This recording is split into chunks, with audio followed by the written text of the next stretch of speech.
నమస్తే. ప్రస్తుతం మనతో పాటు సీనియర్ జర్నలిస్ట్ భరద్వాజ్ ఉన్నారు. ఆయనతో మాట్లాడదాం. నమస్తే సార్. నమస్తే. సార్, ఊరూరా వైసీపీ ప్యాలెస్లు ప్రజల కోసం ఏం కట్టారు అని చెప్పేసి చాలా మంది కమెంట్స్ ఇస్తారు. అందులో లోకేష్ కూడా మీరు అసలు 500 కోట్లు పెట్టి ప్యాలెస్ కట్టుకున్నారు, అసలు ఇది ఎక్కడి న్యాయము అని చెప్పేసి కూడా మాట్లాడుతున్నారు. అసలు ఏంటి సార్? అంటే ప్రతి ఊళ్ళోనూ వీళ్ళు పార్టీ కార్యాలయాల పేరుతో స్థలాలు, అంటే అతి తక్కువ ధరకి స్థలాలు తీసేసుకుని అక్కడ చాలా భారీ ఎత్తున నిర్మాణాలు జరుపుతున్నారు అనేది ఎలిగేషన్. రెండోది, ఈ భవన నిర్మాణం కోసం జరుపుతున్నటువంటి ఖర్చుతో మీరు పేదలకు ఇళ్ళు నిర్మించి ఇవ్వచ్చు అంటున్నాడు ఆయన, లోకేష్ గారు. లోకేష్ ఆర్గ్యుమెంట్ ఏంటంటే, మీరు మీ కార్యాలయాల కోసం మీరు కేటాయించేసుకున్నటువంటి స్థలాల్లో పేదలకు ఇళ్ళు నిర్మించి ఇవ్వచ్చు. పేదల కోసం కదా మీరు పార్టీ పెట్టింది, మీ పార్టీ కార్యాలయాలు కట్టుకోవడానికి కాదు కదా మీరు అధికారంలోకి వచ్చింది అనేది ప్రధానంగా ఆయన ఆరోపణ. దాని మీద కేంద్రీకరించి మాట్లాడట్లేదు ఆయన.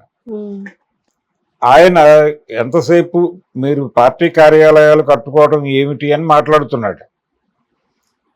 పార్టీ కార్యాలయాలు ప్రతి పార్టీకి ఉంటుంది, కార్యాలయం లేకుండా ఎలా ఉంటుంది? ప్రతి ఊళ్ళోనూ ఒక అసెంబ్లింగ్ పాయింట్ ఉండాలి కదా.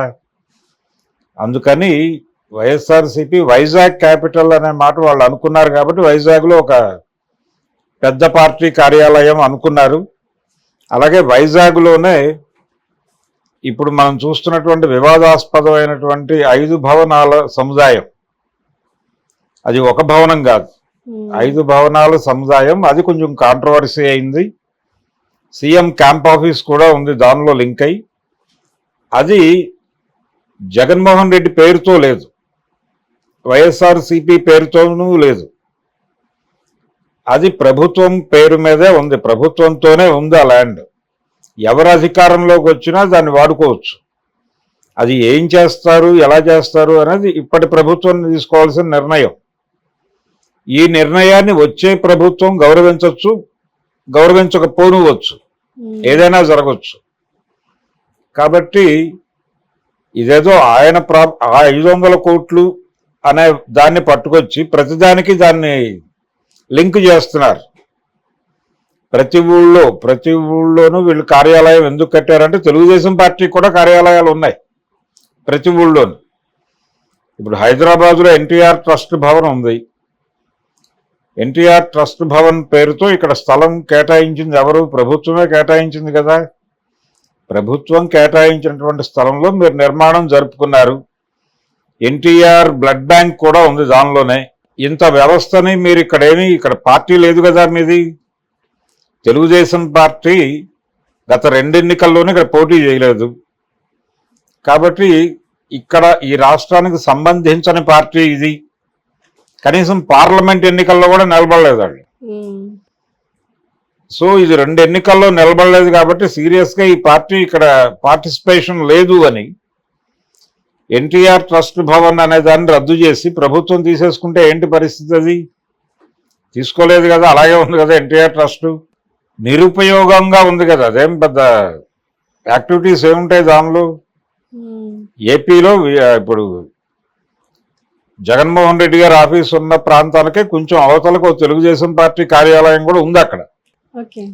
అక్కడ యాక్టివిటీ జరుగుతోంది, ఎందుకంటే అక్కడ పార్టీ అధికారంలో ఉంది కాబట్టి. తెలంగాణలో పోటీ చేస్తుంటే తెలంగాణలో యాక్టివిటీ ఉండుంటే ఇక్కడ కూడా యాక్టివిటీ ఉండుండేది.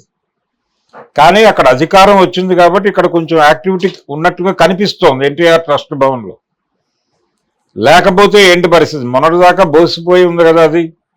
దాని పక్కన ఒక కాఫీ షాప్ ఉండేది, దాన్ని అటాచ్డ్గా ఎన్టీఆర్ ట్రస్ట్కి అటాచ్డ్గా ఒక కాఫీ షాప్ ఉండేది, అది కూడా మూసారు. అది కండిషన్. ఆ కండిషన్లో కూడా అది వాళ్ళతోనే ట్రావెల్ అయింది కదా ఆ బిల్డింగు. దాని గురించి ఎవరూ మాట్లాడలేదు కదా తెలంగాణలో కానీ, లేకపోతే ఆంధ్రాలో వైసీపీ మాట్లాడలేదు, ఇక్కడ బీఆర్ఎస్ మాట్లాడలేదు.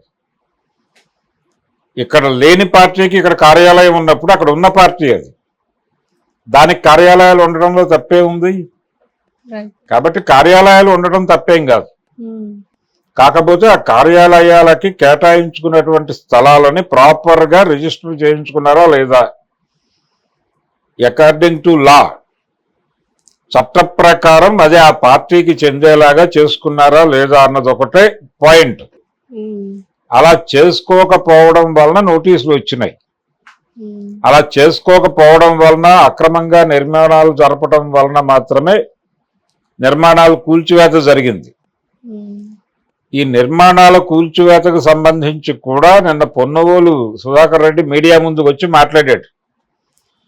అంటే మేము కోర్టులో మూవ్ చేస్తున్నాం, ఈ లోపలనే తొందరపడ్డారు అని. తొందరపడతారు, ఎందుకంటే వాళ్ళ చేతిలో అవకాశం ఉన్నప్పుడు అధికారులు కూడా ఎవరికైతే ఇప్పుడు అధికారం ప్రజలు కట్టబెట్టారో వాళ్ళని ప్రసన్నం చేసుకోవాలని అధికారులు కూడా అనుకుంటారు కదా, ప్రభుత్వ అధికారులు. ఆ ప్రసన్నం కోసం చేసినటువంటి యాక్టివిటీ అది, ఆ బద్దలు కొట్టడం. రెండోది, దాదాపుగా ప్రభుత్వ ఉద్యోగులు వైఎస్ఆర్సీపీకి వ్యతిరేకంగా ఉన్నారు అనే మాట వాస్తవం. ఏ కారణం చేతైనా కావచ్చు, ఏ కారణం చేతనైనా మెజారిటీ ప్రభుత్వ ఉద్యోగులు వైఎస్ఆర్సీపీకి వ్యతిరేకంగా ఉన్నారు. వాళ్ళు కూడా అవకాశం ఉన్నప్పుడు ఎందుకు వదిలిపెట్టాలని కొట్టారు అక్కడ. అయిపోయింది. దాన్ని లీడ్ తీసుకుని అక్కడ 500 కోట్లు పెట్టారు అనే మాట ఒకటి లీడ్ తీసుకుని ఈ రెండిటి ఆధారంతో లోకేష్ గారు మాట్లాడుతున్నాడు. ఇప్పుడు ఏం మాట్లాడుతున్నాడు ఆయన? ఇన్ని కార్యాలయాలు అవసరమా అని మాట్లాడుతున్నాడు. ఆయన గొడవ ఏంటి? వైజాగ్లో 5 బిల్డింగుల గురించి 500 కోట్లు ఖర్చు పెట్టారు అనేది ఆయన గొడవ. ఆ డబ్బులు పెట్టి పేదలకి పంచొచ్చు కదా, మీరు పంచొచ్చు కదా. మీరు కూడా మీ కార్యాలయాలన్నీ క్లోజ్ చేసి మీకు ప్రతి ఊళ్ళోనూ ఉన్న కార్యాలయాలన్నీ మూసేసి పేదలకి కాంప్లెక్స్లు కట్టించి ఇవ్వండి. కాదన్నది ఎవరు? ఎవరు కాదనరు కదా. అందుకని తొందరపడి స్టేట్మెంట్లు ఇవ్వటం అనేది కొంచెం ఇబ్బందికరం. వాళ్ళు ప్రాపర్గా చూసుకోలేదు, అది లోపమే. 5 సంవత్సరాలు అధికారంలో ఉండి వాళ్ళకు సంబంధించిన ప్రాపర్టీస్ని కూడా సెక్యూర్ చేసుకోలేని పరిస్థితి. దీనికి ఒక కారణం మనం తిరిగి అధికారంలోకి వస్తామనేటువంటి భరోసా కావచ్చు. వైనాట్ 175 అన్నాడు ఆయన.